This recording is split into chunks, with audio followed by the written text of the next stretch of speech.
Grand democratic alliance نے سندھ میں M Q M کے اپوزیشن لیڈر کی حمایت کا اعلان کر دیا۔ گرینڈ ڈیموکریٹک الائنس سے ملاقات کے بعد میڈیا سے بات چیت میں متحدہ رہنما مصطفی کمال نے پیپلز پارٹی کو تنقید کے نشانے پر لے لیا اور الزام عائد کیا کہ پیپلز پارٹی نے کوٹا سسٹم نافذ کر کے صوبے میں خلیج پیدا کرنے کی کوشش کی ہے۔ اس کے مذاکرات یا اس کی بیٹھک نہیں ہے۔ اپوزیشن لیڈر تو ایک بہت ضمنی سی ایک بات ہے، ایک عمل ہے، اس کے آگے کی کہانی ہے، اور اس آگے کی کہانی یہ ہے کہ جو شہری سندھ اور دیہی سندھ کا جو گیپ ہے، اس میں جو خلیج ہے، اس خلیج کو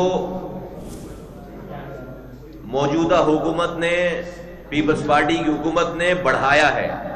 ہمیشہ سے اس خلیج کو پہلے پیدا بھی انہوں نے کیا اپنے زمانے میں، کوٹا سسٹم جیسی چیزوں کو رائج کر کے، اور یہ جو جنریشن ہے ان کی 15 سالوں سے، انہوں نے اس خلیج کو بڑھایا ہے۔ یہ جو بیٹھک ہے متحدہ قومی موومنٹ کی، ایم کیو ایم پاکستان کی اور جی ڈی اے کی، یہ اس خلیج کو ختم کرنے، کم کرنے کی بیٹھک ہے۔